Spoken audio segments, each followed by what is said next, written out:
জল ভরা মেঘ ওই দু চোখে দেখতে আমি পেয়েছি, একলা মনে নির্জনেতে তোমার ছবি এঁকেছি। নাম রেখেছি বনলতা যখন দেখেছি, হয়তো বা সেই ক্ষণেই তোমায় ভালোবেসেছি।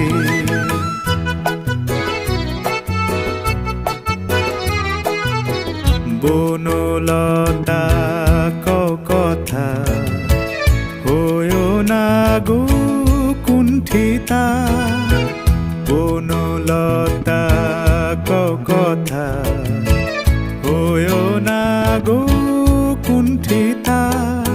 একটি কথাই শুনবো বলে তাই তো কাছে এসেছি, বলবে কি গো আমিও তো তোমায় ভালোবেসেছি। একটি কথাই শুনবো বলে তাই তো কাছে এসেছি,